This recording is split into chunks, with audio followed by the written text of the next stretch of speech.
حضور علیہ السلام گزرے، ایک شخص اپنے بھائی کو حیا کے بارے میں واز کر رہا تھا، تو آقا کریم نے فرمایا داہو فإن الحیاء من الایمان، چھوڑ دے اسے، حیا ویسے ہی ایمان سے ہے، یہ تجھے سکھانا نہیں پڑے گا، خود بخود آئے گا۔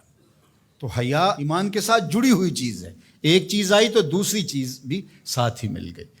تو اگر حیا رخصت ہو گیا تو ایمان کا بھی کباڑہ ہو گیا۔ اور حیا کے جوہر کو چھیننے کے لیے نادیدہ ہاتھ کام کرتے ہیں، وہ اس لیے کرتے ہیں کہ حیا کے ساتھ ایمان جڑا ہوا ہے۔ جب حیا باختہ ہو جائیں گے تو ایمان سے بھی ان کو خالی کر دیں گے۔ ان کو یوں کہنا کہ تم کافر ہو جاؤ، اسلام چھوڑ دو، کوئی بھی نہیں کرے گا۔ تو بہتر نہیں ہے کہ ان کو حیا سے خالی کر دیں، تو وہ ساتھ پیچھے ساتھ ہی چلی آئے گی چیز۔ تو اب دشمن کی چال یہ ہے کہ یہ مسلم کافر تو نہیں ہوں گے، لیکن اس طرح کیا جائے کہ ان کو مسلمان بھی نہ رہنے دیا جائے۔ اب یہ جو کچھ ہوا ہے، ایک قانون پاس کر لیا گیا اور مردوں اور عورتوں نے اپنی جنس تبدیل کرنا شروع کر دی، اور لوگوں کو پتہ اس وقت چلا جب 29,000 لوگ جو ہے وہ اپنی جنس تبدیل کر چکے تھے، مردوں سے عورت اور عورتوں سے مرد۔ اور اس کے جو دور رس نتائج ہیں اور اس کے منفی اثرات ہیں، ایک عورت اگر اپنی جنس تبدیل کر لیتی ہے تو کل وراثت کے اندر وہ پورا حق لے گی، اس لیے کہ اس کے شناختی کارڈ کے اوپر جو ہے وہ مرد لکھا ہوا ہے۔ ایک مرد جو ہے وہ خاتون بن جاتا ہے تو وہ عورتوں کے واش روم میں گھس جائے اور پھر کوئی خرابی پیدا ہوتی ہے، اس کے بعد اس کو گرفتاری نہیں کیا جا سکتا، وہ کہ میں تو عورت ہوں، یہ تو ممکن ہی نہیں ہے۔ تو بتاؤ کیا ہوگا؟ معاشرہ کس سمجھ جا رہا ہے اور کس رخ پہ جا رہا ہے؟ یہ ہم نے کبھی سوچا تھا؟ جس معاشرت کی اصطلاحات میں حیا آتا ہے، جس معاشرت کی اصطلاحات میں تقوی آتا ہے، جس معاشرت کی اصطلاحات میں عفت، پاک دامنی، اس طرح کی اصطلاحات ہیں جس قوم کی، اس قوم کے ایوان بالا میں اور ایوان زیری میں یہ قرارداد آتی ہے، پھر باقاعدہ یہ قانون کا حصہ بنتا ہے، اور پھر باقاعدہ عملی تنفیذ ہوتی ہے۔ اور جن این جی اوز نے کروڑوں نہیں اربوں روپے اٹھائے ہیں، وہ رپورٹ پیش کرتے ہیں کہ ہم 29,000 کے فگر تک پہنچ کے اور آگے بڑھ رہے ہیں۔ شب خوں مار دیا جاتا ہے، لوگوں کو پتہ ہی نہیں چلتا۔ جو 22 کروڑ عوام نے نمائندے بھیجے تھے، وہ اتنے بے خبر تھے کہ وہ وہاں بیٹھ کے جو ہے وہ چائے کے کپ کی چسکیاں لیتے رہے اور ڈیسک بجاتے رہے، انہیں پتہ ہی نہیں کیا ہو گیا۔ جو بڑے ان امور کے مار تھے، ان کو سال بعد پتہ چلا کہ یہ کیا ہوا۔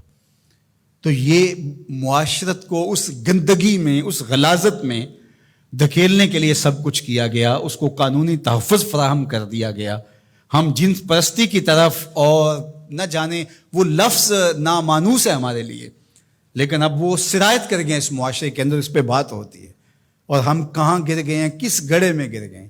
ہم انسان ہیں، یہ تو چوپائے بھی نہیں کرتے۔ جو آج مغرب کر رہا ہے، وہاں کے سنجیدہ طبقے بھی اس پہ آواز اٹھاتے ہیں، وہ بھی سر پکڑ کے ان کے دانشور کہتے ہیں یہ کس سمجھ جا رہے ہو؟ چونکہ جمہوری نظم ہے، جہاں زیادہ لوگ ووٹ ڈال دیں گے وہ ہو جائے گا، لہٰذا اس وجہ سے وہ مجبور ہیں۔ لیکن وہ کہتے ہیں یہ کیا ہو رہا ہے، یہ کیسے ممکن ہے؟ اللہ تعالیٰ نے قرآن مجید میں ارشاد فرمایا اولئک کالانعام بل ہم اضل، انسانوں کی اقدار سے برگشتگی اور ان کا اخلاقیات سے دور ہو جانا، اور اس کے نتیجے کو اللہ تعالیٰ بیان فرماتا ہے، تمثیل کے طور پہ چیز بیان فرمائی کہ یہ لوگ چوپائے ہو گئے ہیں۔ اولئک کالانعام، یہ چوپایوں کی طرح ہے۔ آگے فرمایا بل ہم اضل، بلکہ یہ چوپایوں سے بھی بدتر ہو گئے ہیں۔ آپ نے کبھی نہیں دیکھا ہوگا کہ کسی نر چوپائے نے نر چوپائے کے ساتھ جفتی کی ہو۔ جب جنسی خواہشات پیدا ہوتی ہیں تو وہ اپنی مادہ کو تلاش کرتا ہے، کبھی نر سے جفتی نہیں ہوا ہوگا۔ لیکن انسان جب اخلاقیات سے گرتا ہے تو وہ اتنا گندا اور بدتمیز ہو جاتا ہے کہ یہ تمیز بھی ختم کر دیتا ہے جو چوپائے بھی رکھتے ہیں۔ تو یہ ہے چوپایوں سے بھی بدتر ہو جانا، غلیظ گندا عمل قوم لوط اس کی زندگی کا حصہ بن جاتا ہے۔ اور بندے کے پلے بچتا کیا ہے، اس کے پاس رہتا کیا ہے جب وہ اتنا غلیظ ہو جائے؟ اس کی روح بھی زخمی ہو جاتی ہے، اس کا باطن اور ضمیر بھی داغ ہو جاتا ہے جب اس کی نظر میں غلاظت آتی ہے، اچھی جائے کہ وہ عملی طور پہ غلاظت کس درجے پہ پہنچ جائے۔ تو یہ چوپایا نہیں قرآن نے کہا، بلکہ چوپایوں کے ہاں بھی ایک تہذیب کا درجہ ہے، اس کو کراس وہ بھی نہیں کرتے، لیکن یہ چوپایوں سے بھی بدتر ہو گئے۔ تو کیا جو چوپایوں سے بھی بدتر ہوں گے اس کا تتبع کریں گے؟ جو چوپایوں سے بھی گندے ہو جائیں گے، کیا وہ ایک انسانی معاشرے کا شعار ہو سکتا ہے؟ اور کتنی بدبختی یہ ہے کہ اس طرح کے قانون دنیا کی پارلیمنٹس کے اندر جو ہے وہ پاس کیے جائیں گے، باقاعدہ حکومتیں اس کو سرپرستی فراہم کر رہی ہوں گی۔ بد تہذیبی کو تہذیب قرار دے دیا جائے تو اس سے بڑی بد تہذیبی کیا ہے؟ گندگی کو، غلاظت کو اگر گلاب کہہ دیا جائے تو اس سے بڑی بد تہذیبی کیا ہوگی؟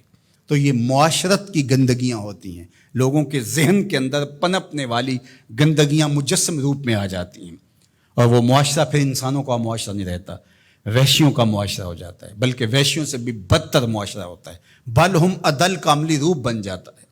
تو وہ معاشرہ چاہے کلمہ پڑھتا ہو، وہ معاشرہ چاہے بظاہر نمازیں پڑھتا ہو، وہ معاشرہ چاہے اپنے آپ کو کہتا ہو کہ میرے جیسا زمانے میں کوئی نہیں ہے، وہ گندہ ترین معاشرہ ہوتا ہے۔ تو مغرب کے اندر تو یہ چیزیں عیب نہیں ہیں، وہاں تو باپ اور بیٹی کا رشتہ بھی عیب نہیں ہے، وہاں تو جو ہے وہ دادی اپنے پوتے سے حاملہ ہو جاتی ہے تو وہ عیب نہیں سمجھا جاتا وہ اس معاشرے کے اندر۔ وہاں حرام زادہ ہونا کہ اس کے باپ کا پتہ نہیں ہے، وہ تو اس معاشرے میں عیب نہیں ہے۔ تو کیا مغرب کی نقالی میں ہم سب کچھ قبول کر لیں گے؟ ان کی جو چیزیں اختیار کرنے والی ہیں وہ تو ہم نے کی نہیں ہیں، ان کی وہ مادی ترقیاں جو ہمارے دین کے راستے میں رکاوٹ نہیں بنتی تھی وہ تو ہم نے کی نہیں، لیکن ہم ان کی غلاظتیں، گندگیاں اور ان کی وہ جہالتیں، اس کو ہم جو ہے وہ اپنے سینے سے لگاتے ہیں اور مغرب کو خوش کرنے کی کوشش کرتے ہیں۔ یہ ہمارے اشرافیہ کا روپ ہے، اگرچہ عوام کا یہ روپ نہیں ہے، لیکن آہستہ آہستہ عوام، یہ جو 29,000 لوگوں نے رجسٹرڈ کروایا ہے، تو یہ کون لوگ ہیں؟ اسی معاشرے کے لوگ ہیں۔ تو یہ معاشرہ کس سمت جا رہا ہے، اس کے لیے ہمیں غور و فکر کرنا ہوگا، اپنی نسلوں کو بچانا بھی ہوگا۔